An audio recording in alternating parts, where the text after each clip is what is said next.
इस वीडियो के अंदर हम देखने वाले हैं सीएसएस का सिंटैक्स क्या होता है और सिलेक्टर्स एंड हमारे पास जो कमेंट होता है सीएसएस के अंदर हम कमेंट किस तरीके से करते हैं चीज़ों को। तो ये सब चीज़ें हम देखेंगे। अब आपको क्लियर हो जाएगा कि सीएसएस का सिंटैक्स क्या होता है, जो हम प्रीवियस क्लास में यूज़ कर रहे थे, जैसा कि कलर देना, प्रॉपर्टी वगैरह वैल्यू, ये सब चीज़ें क्या हैं। आपके दिमाग में कंफ्यूजन थी पहले, लेकिन इस वीडियो के बाद आपको सब क्लियर हो जाने वाला है। सीएसएस का सिंटैक्स क्या होता है, देन सेलेक्टर के ऊपर हम बात करेंगे।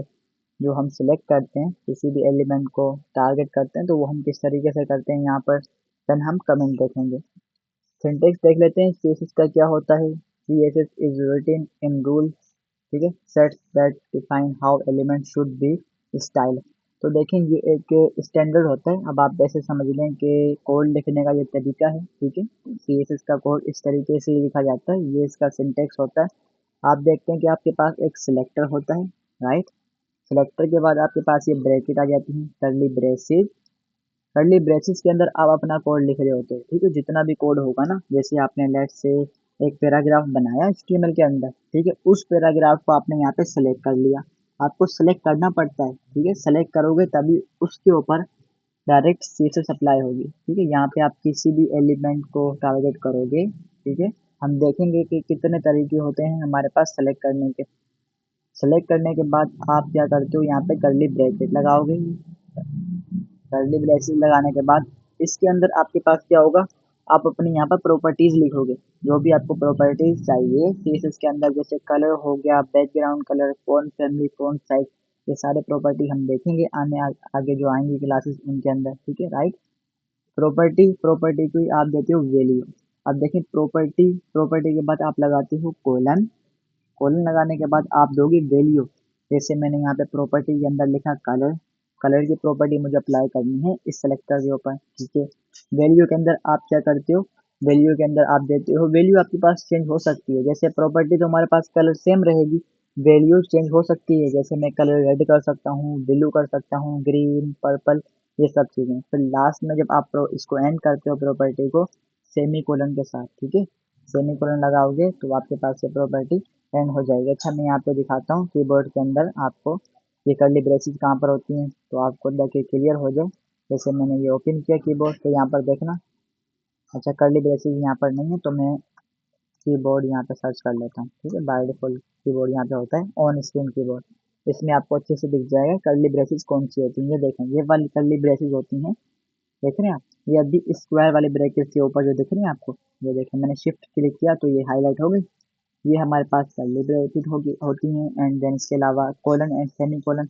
ये देखें, अभी कोलन है, ये मैंने शिफ्ट छोड़ दिया तो सेमी कोलन, ठीक है। यहाँ इस बटन से आपके पास कोलन और सेमी कोलन आता है, राइट। ओके, हो गया। तो यहाँ पर आते हैं, आने के बाद हम क्या करते हैं, एचटीएमएल की फाइल मैंने बनाई हुई है, ठीक है, एम्प्टी फोल्डर के अंदर। यहाँ पर मैं इस तरीके से बॉर्डर पैड लगा देता हूँ एचटीएमएल की। और हम क्या करते हैं, सिंपल पैराग्राफ लिख लेते हैं। पहला पैराग्राफ के अंदर मैंने कहा हेलो वर्ल्ड, सबसे मशहूर सेंटेंस, हेलो वर्ल्ड। ओके, यहाँ पर क्या करते हैं हम, चलिए यहीं पर स्टाइल का टैग लगाते हैं, क्योंकि अभी तो हम सीख रहे हैं। जब हम बड़ा प्रोजेक्ट बनाएंगे तो हम सेपरेट फाइल बनाकर वहाँ पे कोड कर रहे होंगे, ठीक है। तो आपने ये प्रीवियस क्लास के अंदर देख लिया है कि कितने तरीके होते हैं हमारे पास सीएसएस लिखने के। Inline CSS, internal CSS and external CSS. अभी हम कौन सी यूज़ कर रहे हैं, इंटरनल सीएसएस, राइट। यहाँ पे आए, आने के बाद देखें अभी हमें क्या करना पड़ेगा, सेलेक्टर लेना पड़ेगा सबसे पहले, ठीक है। सेलेक्टर कौन सा भाई, अभी एचटीएमएल के अंदर देखें, सबसे पहले तो आपको क्या टारगेट करना है, मतलब किस चीज़ के ऊपर स्टाइलिंग करनी है। अभी हमारे पास क्या है, पी का टैग है, ठीक है, पैराग्राफ का टैग है, इसी पे हमें स्टाइलिंग करनी है। तो आप क्या करोगे, पी का टैग लगाओगे यहाँ पर। लगाने के बाद ये कर्ली ब्रेसेस, ठीक है, कर्ली ब्रेसेस के अंदर आप लिखते हो प्रॉपर्टी। अब कौन सी प्रॉपर्टी चाहिए, प्रॉपर्टी भाई बहुत सारी हो सकती है आपके पास। आपने कलर चेंज करना है, बैकग्राउंड कलर चेंज करना है, फ़ॉन्ट साइज बड़ा करना है, और भी बहुत सारे प्रॉपर्टी आपके पास होंगी यहाँ पे। अभी मैं लिखता हूँ कलर की प्रॉपर्टी। देखें यहाँ पर कितनी सारी प्रॉपर्टी है। कलर लिखने के बाद एंटर किया तो देखें मेरे पास कोलन लग गया और सेमी कोलन लास्ट में। यहाँ पर मैं लिखता हूँ वैल्यू ओपन, ठीक है, प्रॉपर्टी के बाद कोलन के बाद मैं लिखूंगा वैल्यू। वैल्यू के अंदर देखें मैं कलर करूंगा रेड, RED रेड, तो कलर हो जाएगा मेरे पास रेड, देख रहे हैं आप। अब यहाँ पे वैल्यू चेंज भी हो सकती है, मैं रेड की बजाय ब्लू कर दूँ तो यहाँ पर आप देखना कलर हो जाएगा ब्लू। तो ये चीज़ है, देखिए ये सिंटेक्स होता है, आप इसी को मतलब देख रहे होंगे बार बार, हम टारगेट कर रहे होंगे ना किसी भी एलिमेंट को, तो आपको हर बार यही देखने को मिलेगा कि कर्ली ब्रेसेस होंगी, देन आप प्रॉपर्टी यहाँ पे लगाते हैं, फिर वैल्यू। तो और भी जैसे मैं आपको दिखा देता हूँ प्रॉपर्टी, जैसे बैकग्राउंड कलर, बैकग्राउंड कलर मैंने लिख के एंटर किया तो ये मेरे पास प्रॉपर्टी बन गई। वैल्यू आप दे सकते हैं, जैसे ये कलर देता हूँ मैं एक्वा, तो यहाँ पर ये देखना बैकग्राउंड कलर हमारा हो गया एक्वा। ठीक है, प्रॉपर्टी आप एंड कैसे करते हो, सेमीकोलन से, सेमीकोलन नहीं लगाओगे तो देखिए आपके पास एरर आ जाएगा, राइट, ठीक है ना। तो लास्ट में आपको सेमीकोलन लगाना जरूरी है। अच्छा, ये आप CSS का कोड खुद से लिखोगे ना, जब पे आप कुछ टाइम लिखते रहोगे, ये इस तरीके से बनाओगे आप, तो आपको आदत हो जाएगी, ये चीज़ें लगाना इजी हो जाएंगी। अब आप देख रहे होगे कि सर ये कोलन सेमीकोलन मतलब बहुत हेडेक है लिखना, नहीं भाई, बिल्कुल भी नहीं, क्योंकि VS कोड आपको पूरी प्रॉपर्टी बना के दे देता है। आप कुछ भी यहाँ पर लिखते हो, कलर और एंटर करते हो, देखें आपके पास कोलन सेमीकोलन खुद ही लग जाते हैं यहाँ पे। ठीक है, तो ये सिंटेक्स होता है CSS के अंदर। अब हम देखते हैं यहाँ पर नोट्स में, नोट्स में बताया गया है कि सिलेक्टर, सिलेक्टर आपके पास क्या होता है, specifies which HTML element to style. जैसा कि मैंने आपको बताया, सिलेक्टर ये बताता है कि भाई आप कौन से HTML के एलिमेंट को स्टाइल करना चाहते हो। जैसे अगर आपके पास यहाँ पे H1 होगा, तो H1 के अंदर मैं लिखता हूँ हेलो हेडिंग, तो ऐसा नहीं है कि हेडिंग खुद ही स्टाइल हो जाएगा, नहीं भाई, इसके लिए आपको ये स्टाइलिंग करनी पड़ेगी अलग से। ठीक है, आपको टारगेट करना पड़ेगा CSS के अंदर, देन इसके लिए आपको स्टाइलिंग करनी पड़ेगी। यहाँ पे देखें H1 के ऊपर कोई स्टाइलिंग नहीं है, अगर मुझे इस पर भी स्टाइलिंग करनी है तो क्या करना पड़ेगा, आओ भाई नीचे, ठीक है, आप तो यहाँ पर ना, इसके नीचे आने के बाद आप लिखो H1 को भी सिलेक्ट करो, सिलेक्ट करने के बाद वही कर्ली ब्रेसेस, मैं कहता हूँ कि कलर कर दो आप यहाँ पर ये ब्लू कर दो। ठीक है, चलिए इस काम कर देते हैं, रेड चेंज हो जाते हैं। ठीक है, तो यहाँ पर देखना ऐसा कलर हो गया रेड। ठीक है, तो ये चीज़ है property, the style attribute you want to change. ठीक है, आप क्या चीज़ यहाँ पे भाई चेंज करना चाहते हैं, कलर चेंज करना चाहते हैं, टेक्स्ट का फॉन्ट साइज या बैकग्राउंड कलर देना चाहते हैं, ये प्रॉपर्टी डिसाइड करती है। प्रॉपर्टी हमारे पास बहुत सारी होती हैं। ठीक है, वैल्यू क्या होती है, the value assign to the property, जो वैल्यू होती है वो प्रॉपर्टी को असाइन होती है। जैसे यहाँ पर मैंने कहा कि कलर आप कर दें रेड, ठीक है, ये प्रॉपर्टी के ऊपर अप्लाई होगी ना वैल्यू। अगर मैं यहाँ पे कर दूंगा ब्लू तो कलर हो जाएगा ब्लू, इस तरीके से और भी बहुत सारी चीज वैल्यू हो सकती है। ठीक है, CSS सेलेक्टर के ऊपर आते हैं हम। सिलेक्टर क्या होता है, जैसा कि मैंने बताया, सिलेक्टर होता है कि आपका HTML का जो भी एलिमेंट है, ठीक है, टैग है, आपको उसको टारगेट करना है, आप लिखते हो उसका नेम, ठीक है, फिर आप उसके ऊपर कर देते हो CSS अप्लाई। अब यहाँ पर देखें, हम मल्टीपल तरीके से टारगेट कर सकते हैं, ठीक है, टैग्स को। एक तो ये तरीका होता है कि हम नेम लिख दें टैग का, जैसे मैंने यहाँ पर टी का टैग लिखा और उसे स्टाइलिंग कर दी।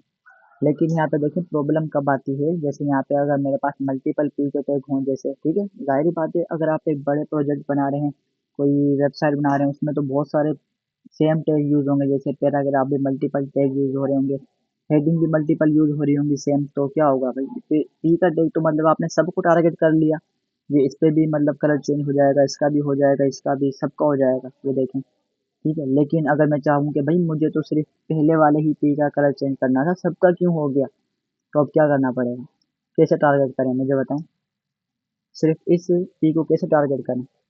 तो उसके लिए हमारे पास यहाँ पे कुछ और मेथड होते हैं सेलेक्ट करने के लिए। अभी तो आपने देखा कि आप यहाँ पर डायरेक्ट नेम लिखते हो, ठीक है, किसी भी टैग का, और उसे स्टाइल कर देते हो।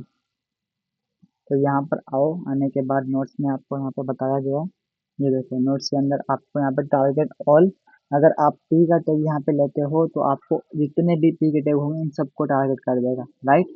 आप क्या कर सकते हो, क्लासेस का यूज़ कर सकते हो, यहाँ पे आईडी का यूज़ कर सकते हो। जैसे आए यहाँ पर, आने के बाद यहाँ पे आप दो क्लास, ये क्लास एक एट्रीब्यूट होता है, ठीक है, क्लास मैंने लिखा और क्लास से असाइन कर दो आप। ठीक है, जैसे मैं इसको बोल लेता हूँ पेरा। अब क्या होगा, अब आप इस पी को टारगेट करने के बजाय पेरा को टारगेट करोगे ना, तो क्या होगा, अब उस पर आप स्टाइलिंग कर सकते हो। यहाँ पर आने के बाद अब मैं करूँगा टारगेट इसको, क्लास को, ठीक है, जो मैंने क्लास दी है ना पेरा, इसको टारगेट करने के लिए आप क्या करते हैं, डायरेक्ट कैसे नहीं, जैसे पेरा नहीं, ये बिल्कुल वर्क नहीं करेगा, आपको लगाना पड़ता है डॉट। ठीक है, डॉट के साथ अब लिख दो आप क्लास का नेम, क्लास मैंने लिखा है पेरा, PARA पेरा।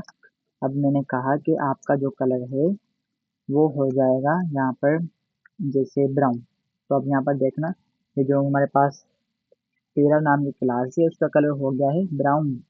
ठीक है, ये देखो।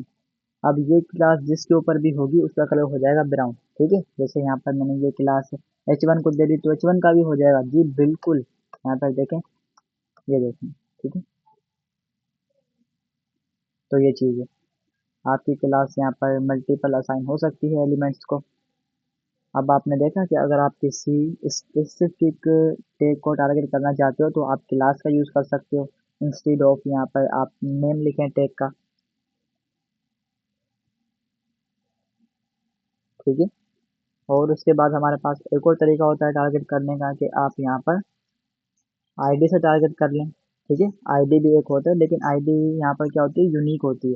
जैसे यहाँ पे मैंने क्या किया, क्लास मल्टीपल यूज़ कर ली, मैंने क्लास को पीरियड टैग के अंदर भी लिख दिया और यहाँ पे H1 में भी दे दिया। ठीक है, लेकिन आईडी में ऐसा नहीं कर सकते आप, आईडी हमेशा यूनिक होती है। तो ये चीज़ है। यहाँ पर आने के बाद जैसे मैं इसको कहता हूँ, ये वाला जो हमारे पास हेलो वर्ल्ड है, आईडी लिखने के बाद एंटर किया और यहाँ पर आईडी के अंदर मैंने बोल दिया कि थर्ड, कुछ भी नाम दे दिया। ऐसा नहीं है कि आप यहाँ पे मतलब कोई स्टैंडर्ड नाम रखो, आपकी मर्जी, आप यहाँ पे कुछ भी क्लास और आईडी वगैरह रख सकते हो। ठीक है, मैंने यहाँ पे थर्ड लिखा। आईडी को सेलेक्ट करने के लिए आप डॉट नहीं लगाओगे, आप लगाओगे हेज। ठीक है, याद रखना क्लास के लिए डॉट, अगर क्लास को आपको टारगेट करना है लगाना डॉट, आईडी को करना है टारगेट तो लगाओ हेज। हेज लगाने के बाद आईडी का क्या नाम था, थर्ड।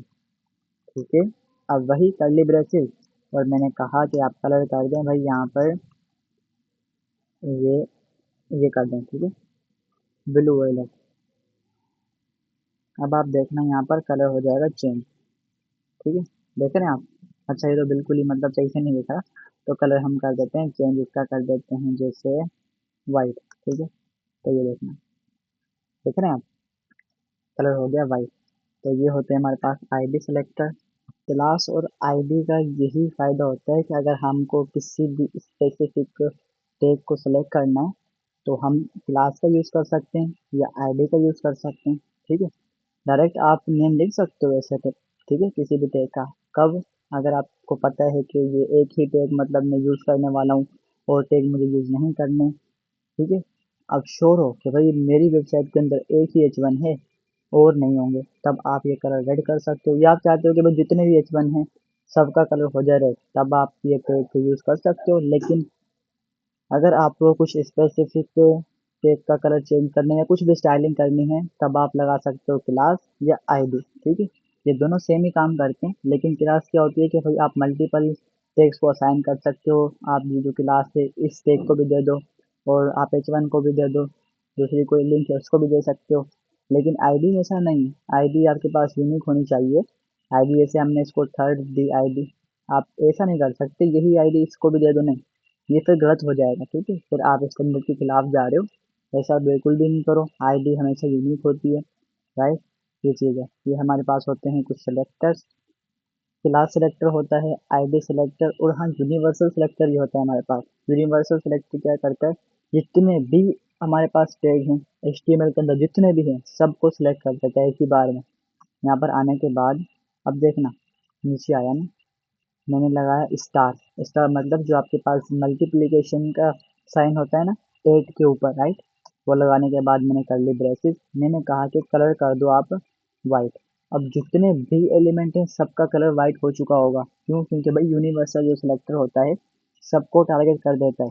यहाँ पर ये देखें, अब वाइट हो चुका होगा कलर। अच्छा, यहाँ पर क्यों वाइट नहीं हुआ, वो इस वजह से वाइट नहीं हुआ क्योंकि भाई जो हमारे पास कुछ टैग हैं इन पर हमने पहले से स्टाइलिंग कर की हुई है। ठीक है, जैसे कि मैं अगर यहाँ से हटा देता हूँ इन सबको, अब देखना, अब यहाँ पर देखना, ओके, तो अब दिख ही नहीं रहे। ठीक है, हैं लेकिन दिख ही नहीं रहे। अब यहाँ पे कलर को मैं करता हूँ ब्राउन। देखें वो क्यों काम नहीं कर रहा था यूनिवर्सल सिलेक्टर, क्योंकि भाई अगर आपने पहले से उनको स्टाइलिंग की हुई है तो वो यूनिवर्सल सेलेक्टर ओवरराइट नहीं कर रहा था उन्हें, राइट। यहाँ पर आप देखें सबका कलर हो गया ब्राउन। ये यूनिवर्सल सेलेक्टर जितने भी टैग होते हैं सबको सिलेक्ट कर देता है। ठीक है, ओके हो गया। यहाँ पे जिसमें अगर दूँ में बैकग्राउंड कलर आप कर दो एक्वा, तो यहाँ पर ये देखना आपको मैं एक चीज़ दिखाऊंगा। एक वो किया मैं, तो ये बॉडी का कलर भी हो गया। तो भाई ये जो यूनिवर्सल सिलेक्टर है, ये जितने भी HTML में टैग होंगे उन सबको सेलेक्ट कर लेता है, इवन बॉडी को भी। ठीक है, ये बॉडी है, इसको भी सेलेक्ट कर लेगा। देखें इसका कलर भी इसने ये एक्वा कर दिया, बैकग्राउंड कलर। तो ये चीज़ है। ठीक है, ये हमारे पास यूनिवर्सल सेलेक्टर होता है। और लास्ट में हमारे पास इस वीडियो के है कमेंट। CSS में कमेंट भी होते हैं। कमेंट क्या होता है? Comment are use to explain code and are ignored by the browser.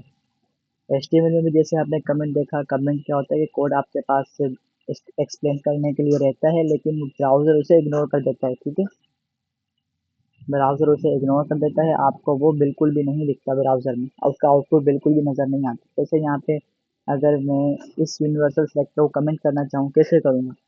Comment करने के लिए आप सिलेक्ट करो जितना भी कोड आपको कमेंट करना है, कंट्रोल फॉरवर्ड स्लैश, ये देखें कमेंट हो गया आपके पास। फॉरवर्ड स्लैश, फिर स्टार स्टार 2 दफ़ा, और लास्ट में क्या, स्टार और फॉरवर्ड स्लैश। शॉर्टकट की यहाँ पर हम यूज़ कर लेते हैं। ये कभी कभार मतलब भूल जाते हैं, यूजुअली हम भूल जाते हैं इसको, तो हम क्या करते हैं, शॉर्टकट की यूज़ करते हैं। सेलेक्ट करने के बाद आप लगाएं कंट्रोल फॉरवर्ड स्लैश, तो आपका कमेंट हो जाएगा। बाय द वे आपको याद रखना चाहिए, आप लगाते हैं सबसे पहले फॉरवर्ड स्लैश, ठीक है, फिर देन स्टार स्टार, और ये स्टार देन फॉरवर्ड स्लैश। ठीक है, अब ये देखें कोड है लेकिन कोई फ़र्क नहीं पड़ेगा। क्यों? क्योंकि भाई ब्राउज़र यहाँ पे उसे इग्नोर कर रहा है। अच्छा, यूनिवर्सल सेलेक्टर को यहाँ पे अनकमेंट करो। जैसे यहाँ पे मैं कुछ लिखता हूँ, दिस इज यूनिवर्सल सेलेक्टर। ठीक है, ये मैंने लिखने के बाद अब ये कोड को मुझे कमेंट करना है, तो कंट्रोल फॉरवर्ड स्लैश, ये कमेंट हो गया मेरे पास। ठीक है, forward slash star, forward slash star, ये हमारे पास कमेंट होता है। तो आपने इसे याद रखना है, आपको बहुत काम आने वाला है। ये आप यूज़ करेंगे इसका CSS के अंदर। ठीक है, चीज़ों को कमेंट करने के लिए अगर आपको चीज़ें एक्सप्लेन करनी है कोड के अंदर, तो आप वहाँ पर लिखें और उसे कमेंट कर दें। आपका कोड वहाँ पर रहेगा लेकिन वो रन नहीं होगा, ब्राउज़र उसे रीड नहीं करेगा। प्रैक्टिस देख लेते हैं यहाँ पर क्या है। What are CSS selector and why are they important? Universal selector क्या है? यूनिवर्सल सिलेक्टर हैं, आपको किसी पे को टारगेट करना है CSS अप्लाई करने के लिए, तभी हमारे सिलेक्टर काम आते हैं। CSS सेलेक्टर ज़रूरी इसलिए हैं क्योंकि अगर आपको किसी टैग को टारगेट करना है तो आपको सिलेक्टर यूज़ करना ही पड़ेगा। कोई भी HTML का टैग है, आप उसे स्टाइल करना चाहते हैं तो सिलेक्टर इसलिए ज़रूरी है। ठीक है, एंड इम्पोर्टेंट तो ज़ाहिर हैं, अगर ये CSS सेलेक्टर नहीं होंगे तो हम सही से टारगेट नहीं कर पाएंगे। जब टारगेट नहीं होंगे तो CSS की अप्लाई नहीं होगी। ठीक है, write CSS to change all heading H1 to red colour. ठीक है, आपको जितने भी H1 है उनका कलर करना है रेड। अभी कर लेते हैं इसको सिंपल। यहाँ पर हम ले लेते हैं H1। हमारे पास जैसे ये H1 है तो हम एक और H1 ले लेते हैं। क्लास अभी के लिए हटा देते हैं। ठीक है, क्लास हटाने के बाद HTML का कह रहा है कि आप कलर कर दें रेड। ठीक है, यहाँ पर हम कहते हैं H1 को टारगेट करो और कलर कर दो रेड, सिंपल। अब और क्या कह रहा है भाई, यहाँ पर change all elements with the class box to have a blue. ठीक है, हम क्या करते हैं, जिसकी क्लास ब्लू है उसका कलर कर देते हैं हम ब्लू कलर कर देते हैं, राइट। यहाँ पर हम पैराग्राफ ले लेते हैं और पैराग्राफ के अंदर और एक और पैराग्राफ ले लेते हैं। यहाँ पर हम कहते हैं क्लास बॉक्स। ठीक है, तो भी हम क्लास बॉक्स रख लेते हैं। क्लास के लिए आपको पता है डॉट डॉट लगाएंगे, हम लिखेंगे बॉक्स, ये हो जाएंगे पी के टारगेट टैग हैं वो सिलेक्ट हो जाएंगे। ठीक है, मैंने कहा कलर कर दें आप ब्लू, तो आप ये देखना जिसकी क्लास होगी बॉक्स उसका कलर हो जाएगा ब्लू, ये देखना आप। ठीक है, ओके, तो हमने ये भी कर लिया। उसके बाद change the element with ID main to have light grey background. जिसकी ID मेन होगी उसका आप कलर कर दो बैकग्राउंड लाइट पे ग्रे। ठीक है, तो कर देते हैं लाइट ग्रे। यहाँ पर जैसे मुझे H1 का कलर करना है तो ID में दूंगा।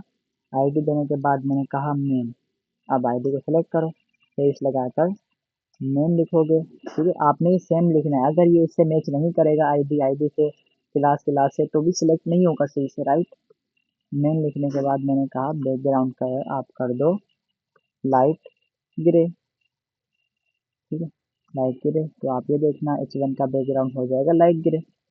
तो ये चीज़ है। अब प्रैक्टिस भी हो गई है, सिंपल प्रैक्टिस थी, कोई ज़्यादा मुश्किल नहीं थी। अब असाइनमेंट आपको बनाना पड़ेगा। Create an HTML page with a heading and a paragraph. बस आपने यही करना है। डिव वगैरह आप बना सकते हैं तो बना लें, ठीक है।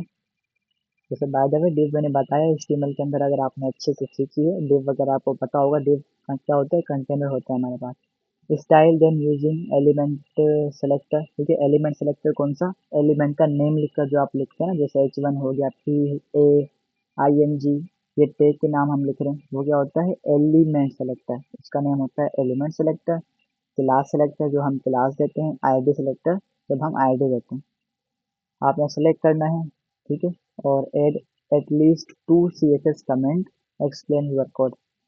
आपने कमेंट भी करना है चीज़ों को जो कि आपके कोड को एक्सप्लेन कर रहे हो। जैसा कि आपने कोई शॉर्ट पैराग्राफ लिख देना है CSS के अंदर, कुछ चीज़ों को एक्सप्लेन कर रहे हो, जैसे this is H1 page CSS code like this, इस तरीके से आप समझ गए आई होप।